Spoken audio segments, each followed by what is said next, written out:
Assalamualaikum warahmatullahi wabarakatuh. Halo Sobat M Huda, gimana kabarnya? Mudah-mudahan semuanya dalam keadaan sehat dan selalu dilancarkan dalam usahanya. Bertemu lagi di channel ini dengan saya Rifki M Huda. Pada kesempatan kali ini saya akan membagikan kisah tentang sahabat Rasulullah Sallallahu Alaihi Wasallam. Seperti apa kisah lengkapnya? Dan apakah kita bisa mengambil hikmah dari kisah tersebut? Mari kita simak kisahnya di dalam video ini sampai selesai. Tapi sebelum lanjut, mari kita bangun channel ini dengan cara klik tombol subscribe. Lalu aktifkan notifikasinya. Dan jangan lupa bagikan ke teman-teman kita agar teman-teman kita sama-sama mendapat manfaat dari channel ini.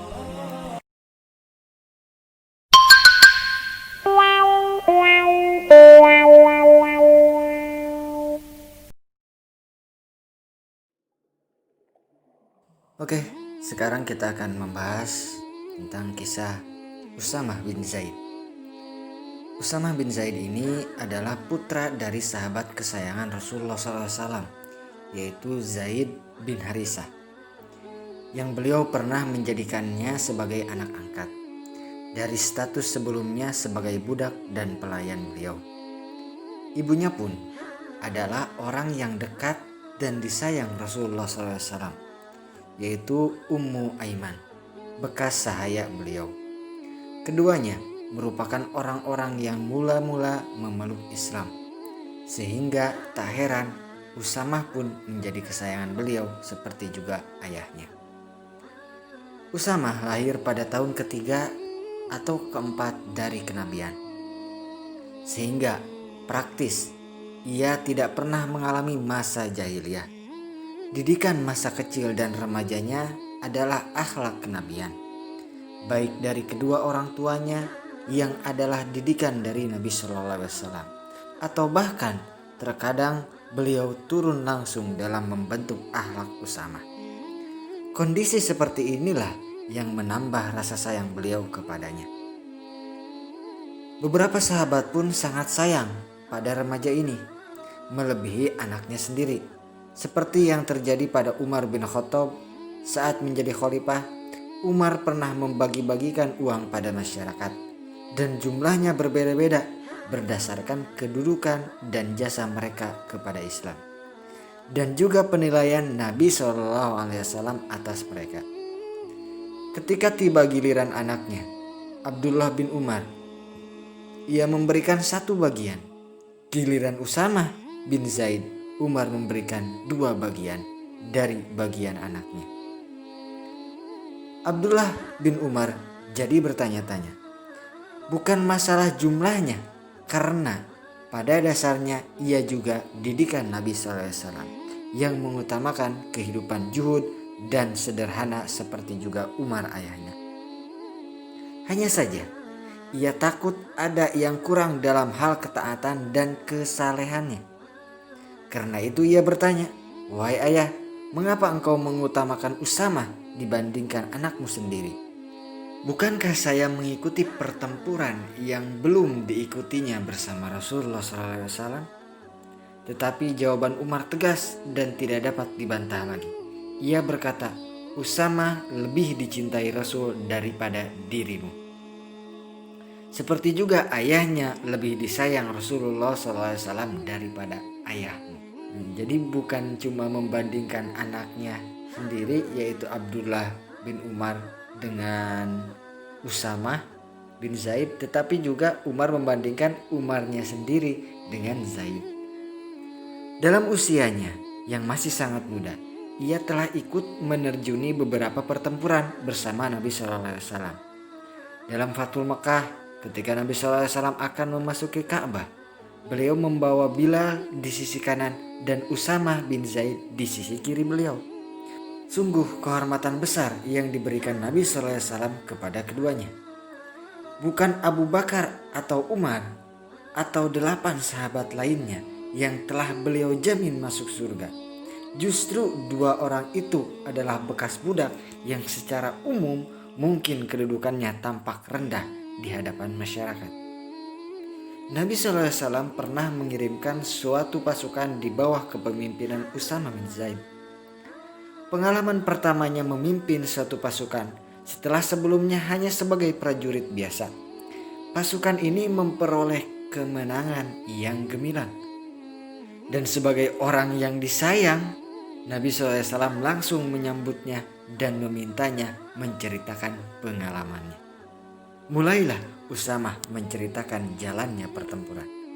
Tampak wajah Nabi SAW berseri-seri karena senangnya dengan apa yang dijalani kesayangan Rasulullah SAW tersebut.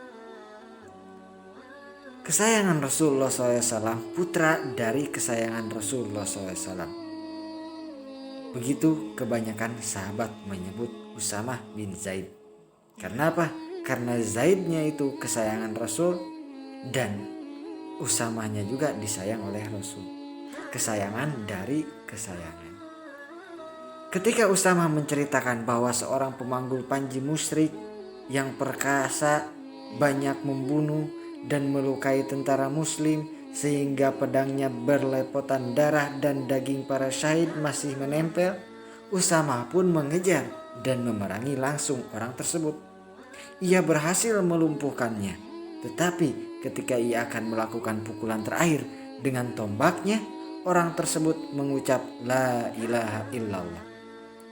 Usamah sempat bimbang, tetapi dipikirnya itu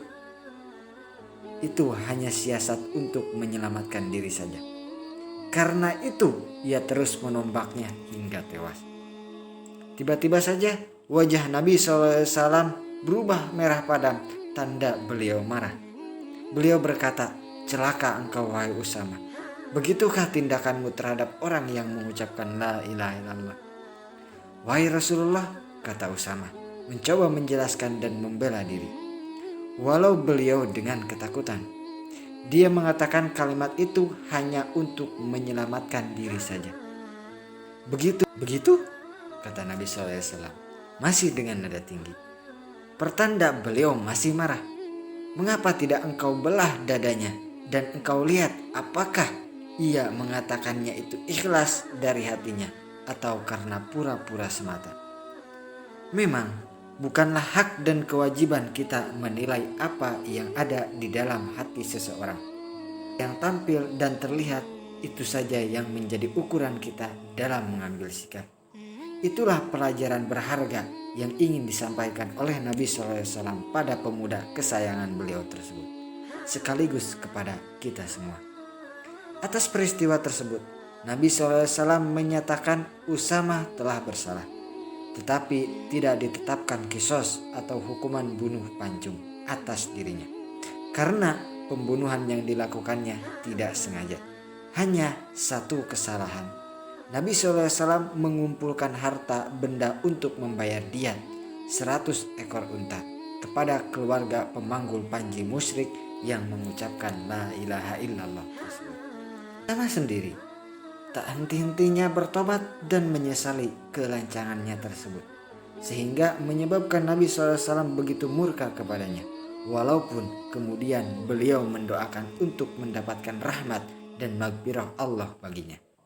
Tetapi setiap kali mengingat peristiwa tersebut, selalu saja ia menangis dan menyesali sambil berkata, "Aduh, andai saja ibuku tidak pernah melahirkanku." Sobat Muda, begitulah kisahnya Usamah bin Zaid radhiyallahu an. Mudah-mudahan kita bisa mengambil hikmah dan pelajaran dari kisah tersebut. Sekian dari saya. Wabillahi taufiq wal hidayah. Assalamualaikum warahmatullahi wabarakatuh.